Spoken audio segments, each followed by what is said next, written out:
Welcome back to Black Enterprise Business Report. With the growing trend of prepaid debit cards heating up, so is the controversy surrounding them. Here to toss this around with us is Ryan Mack, president of Optimum Capital Management. Welcome, Ryan. Thank you for having me. You know, there's no doubt about it, right? Prepaid credit cards started out as sort of a fringe element, pitched to a fringe element in our society. And now, thanks to some very persuasive and popular endorsers, from Russell Simmons to Tom Joyner to now Susie Orman, it has gone way mainstream. But you're still out there saying, bad idea. Why? Sit back saying it is okay to spend money to use your own money.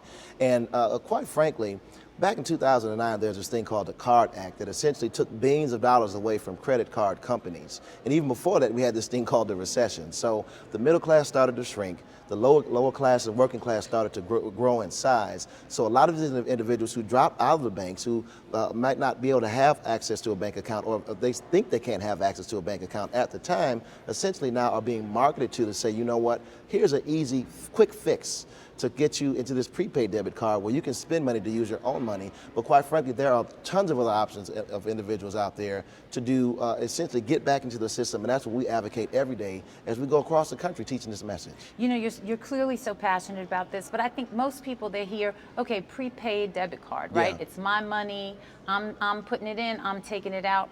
What is the big problem? Well, first of all, I mean, there's been a lot of misconceptions, even about me thinking that I'm attacking an individual. I don't attack individuals, I attack their actions. So I have a problem with celebrities marketing this product, thinking that just because they're a celebrity, that this product is a quick fix or something that is holier than thou. That's the first problem I have with it. The card itself, essentially, it makes you spend money to use your own money, and there are other free, viable alternatives that individuals can use.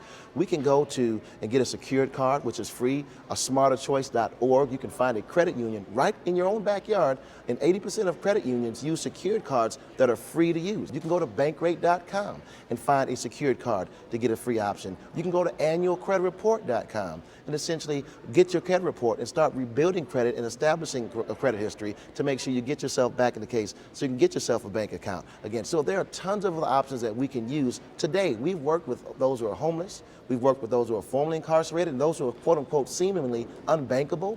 We've gotten the bank accounts that are free, that are just as easy to use, so they're not amongst the ones who are inserted into a permanent underclass of society, unable to grow and accumulate wealth in the most responsible way, which is what we're strongly advocating. Ryan, I know one of your issues with these cards is, you know, what can be exorbitant fees attached, monthly fees. Defenders would say there's so many fees now in all sorts of banking, many hidden.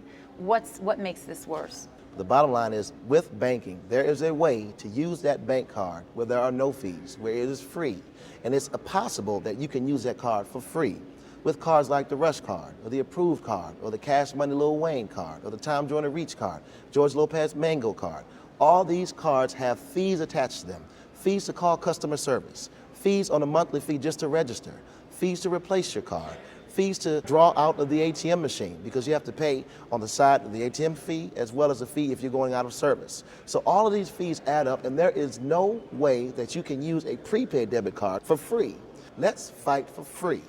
Let's fight for free. Let's fight for establishing credit. If they could offer me a free card that establishes credit, that's what we need to strive for.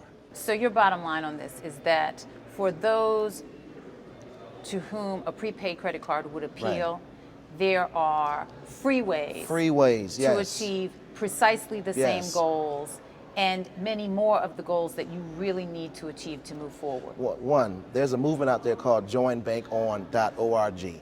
Many banks have joined this movement to help those who are previously unbankable become bankable by reducing fees and eliminating fees. Another movement called smarterchoice.org, hosted by Bill Cheney of the CUNA. Essentially, joining a credit union, finding a credit union area can also help you get lower fees. Bankrate.com, find a secured card in your area. Annualcreditreport.com, get your credit report, eliminate all the errors on it, establish credit for yourself. Budget wisely, don't overdraft. Use a secured card, but use it responsibly. Put a budget together, make sure you're paying your bills back on time, and establishing credit in a responsible way. These prepaid debit cards do not help you establish credit. They do not help you move forward. They move you backward because you're spending money that you shouldn't be using. Put that money towards savings and something that you really need. If you're unemployed, you don't need to give money to another organization that doesn't need it as much as you do. Ryan Mack, it's always a pleasure. Thank you so much for having me. For more information on any personal finance topic, please email us at BEBR@blackenterprise.com. Up next.